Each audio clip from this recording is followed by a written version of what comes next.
Все, problem həll elədik. Əla, başlayaq. Demək, Atropatena.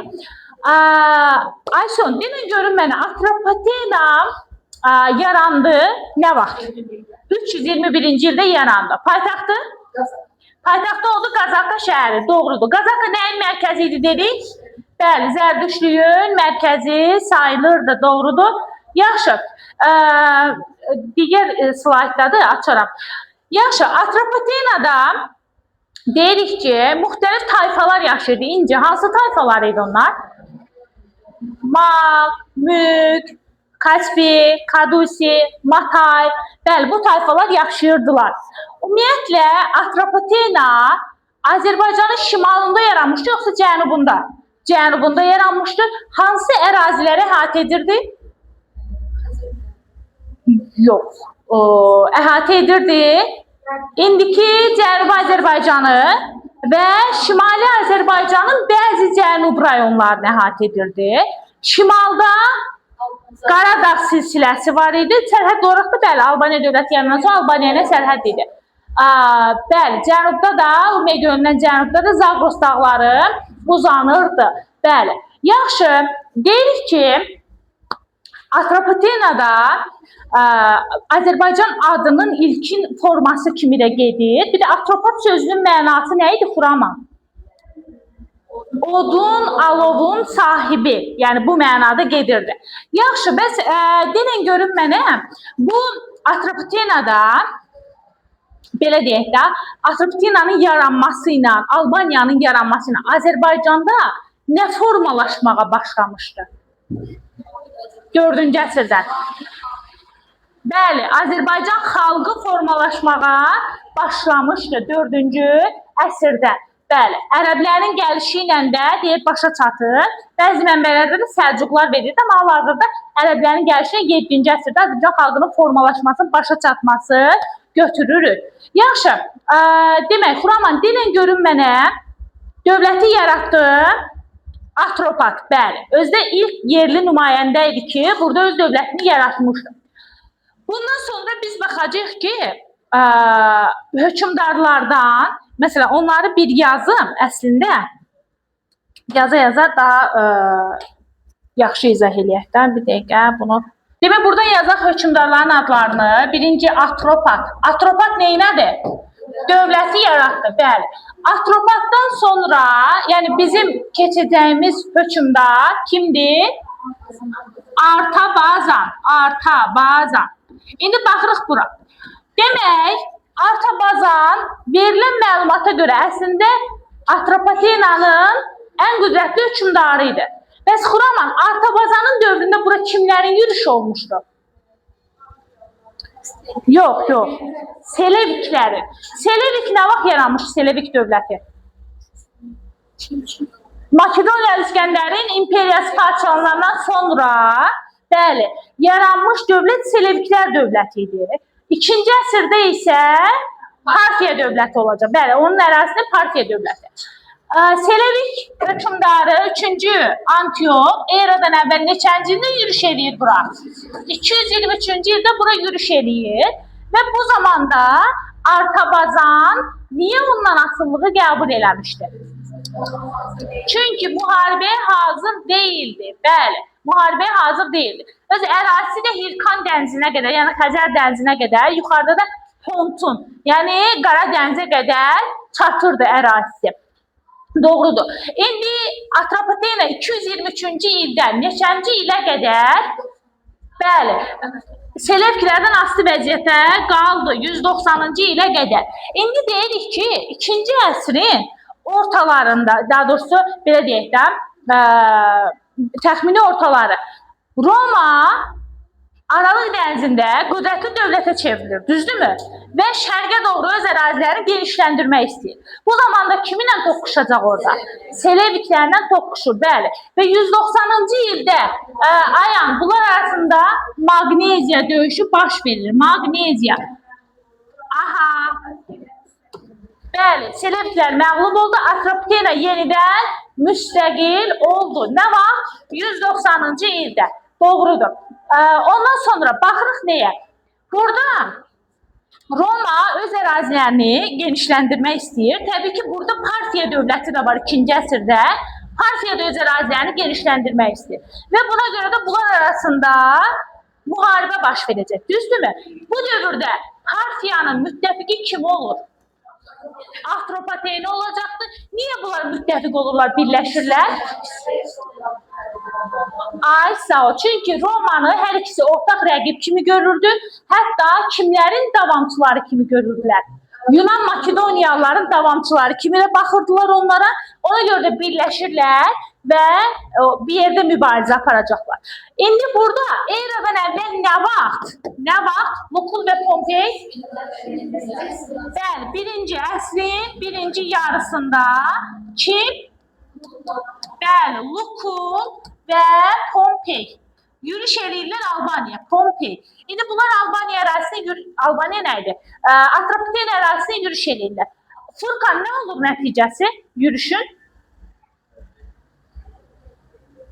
Atropatena aslı vəziyyətə düşür. Aslı vəziyyətə düşsə də, bəli, Roma canişinləri yox, yerli hökümdarlar Atropatenanı idarə edirlər. Amma bəli, Atropatena Romadan aslı vəziyyətə düşür. Bəli.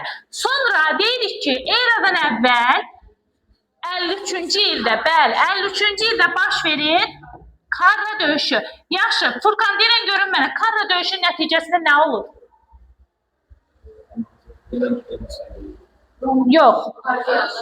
Parfiyalılar Romalıları məğlub edir. Atropatena da təbii ki, Parfiyanın müttəfiqidir də. Və burada kim idi sərkərdə? Kras, bəli, sərkərdə Kras da öldürülmüşdü. Və bundan sonra neçənci ildə yenidən? 38 var hələ, bəli, 38-ci ildə bunlar arasında yenidən döyüş baş verir, amma bu dəfə Roma qalib gəlir. Bax, Karrada Roma məğlub olur, Kras öldürülür. Amma 38-ci ildə Roma qalib gəlir. Bu qələbədən də ruhlanır kim? Antoni. Antoni kim idi? Sərkərdədir. Şərq vilayətlərinin hakimi idi. Biz onu Romaya keçəndə keçəcəyik, keçərlərsə keçmişik də bilirsiniz.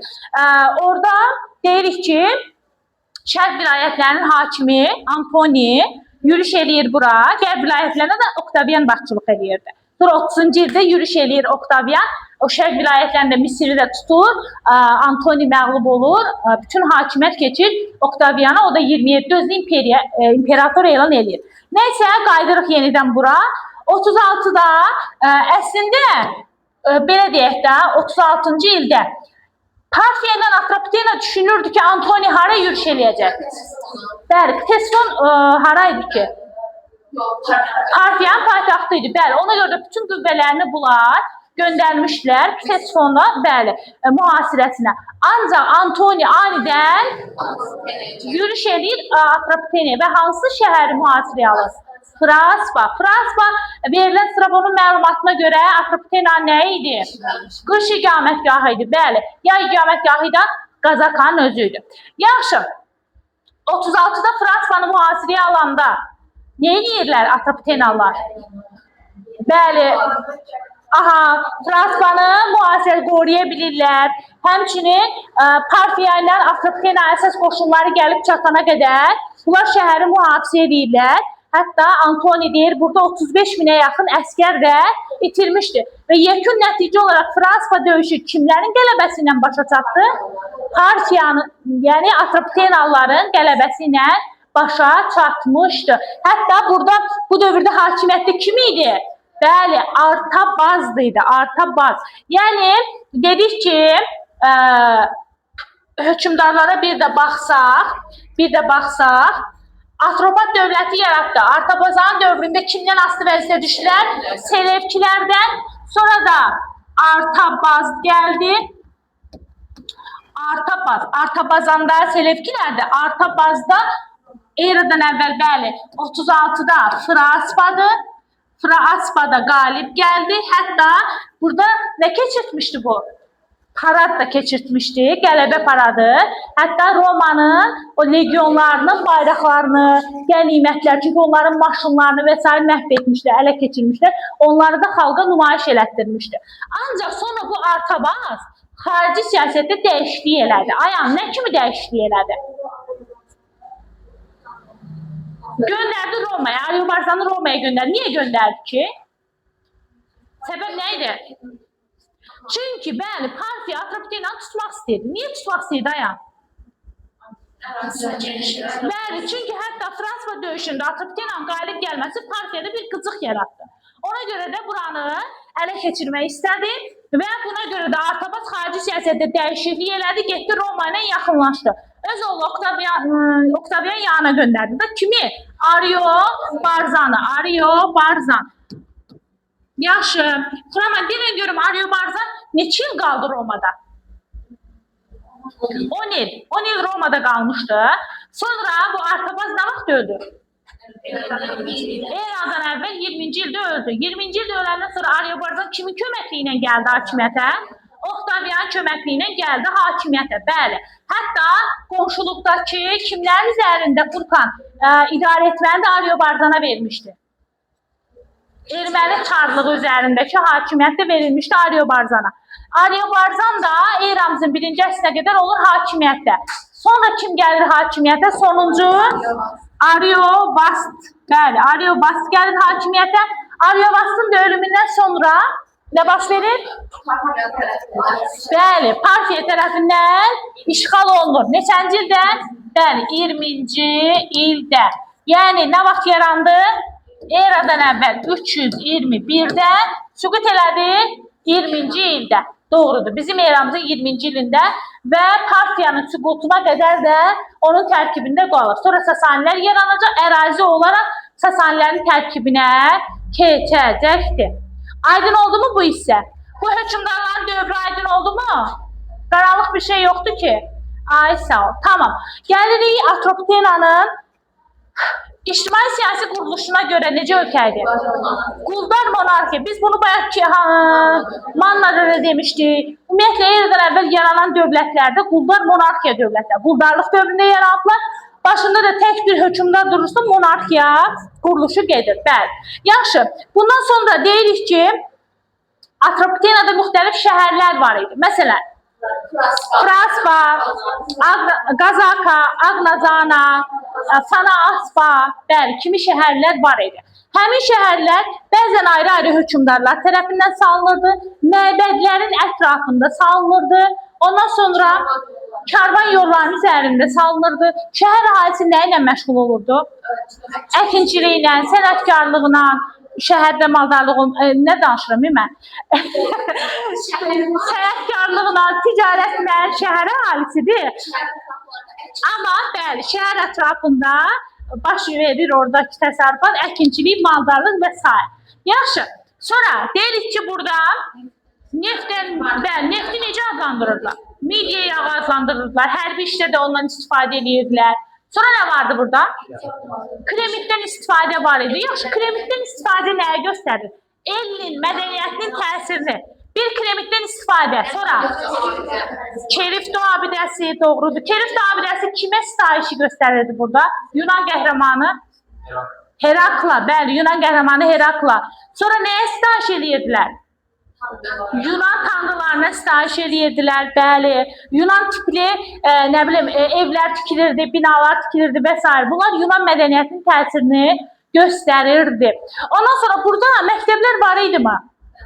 Var idi, bəli. Hətta Zərdüştlük dininə görə burada məktəblər var idi. Daha sonra isə özləri iqtidai məktəblər də yaratmağa başlamışdılar. Sonra nə qaldı burada?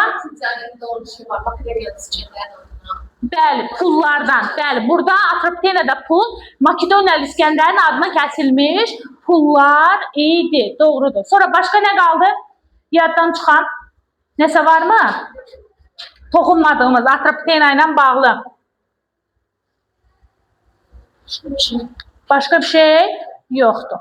Əla. Aha, bu da Atropatena dövləti. Azərbaycanın cənubunda yaranmış ikinci dövlət. Birinci dövlət də hansıydı? Bəli, Manna dövləti idi. Bəli. Все. Bu qədər.